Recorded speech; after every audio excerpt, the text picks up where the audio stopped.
Are you considering writing an epilogue for your memoir? Or perhaps you're thinking it should actually be an afterword. But then what is the difference between the two?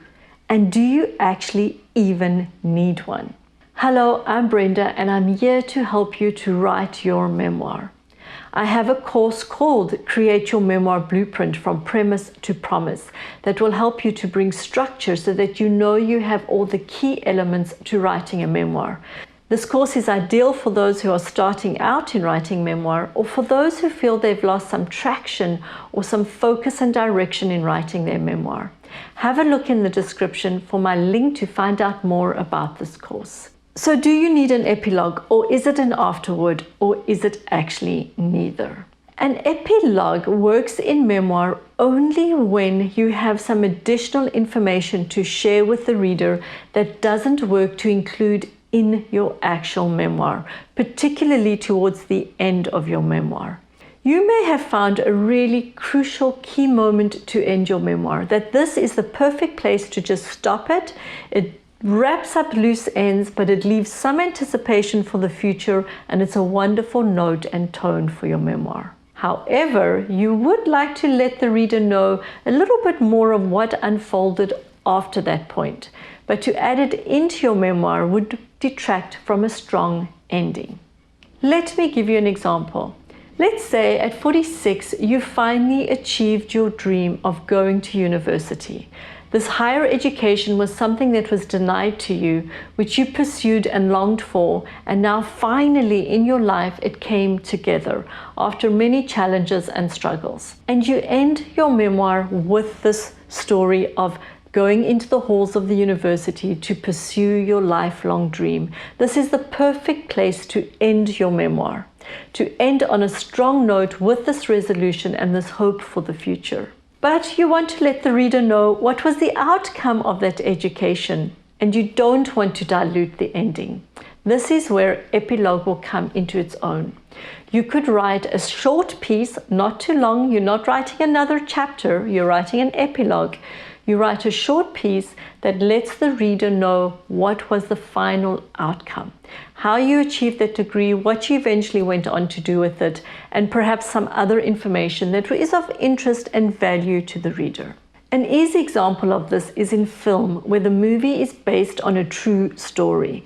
We've watched the unfolding of the movie, and then at the end there's an epilogue where before the credits we find out, oh, this is what was the final outcome for this character or for another character in the film.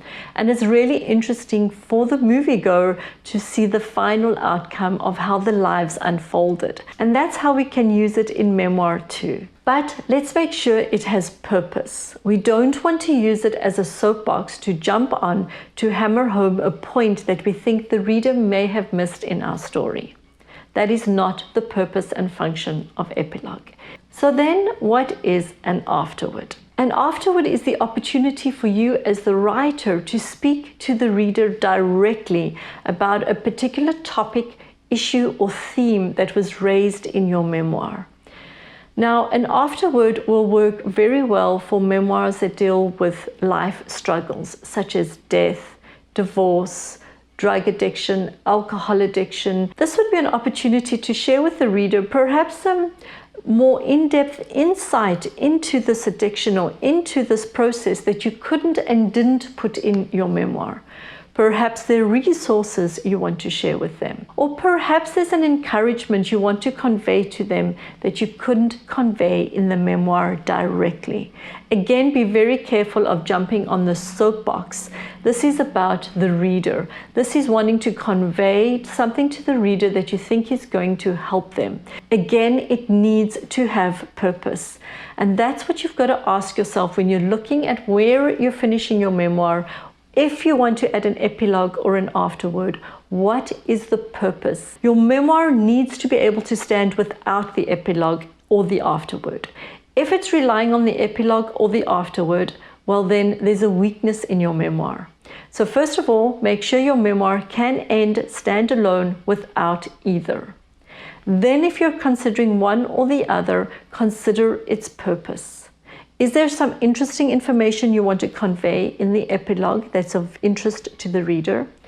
Or are there tools, resources, some explanation of a grieving process or a way to cope with dealing with drug addiction that you want to share with the reader that's a helpful tool?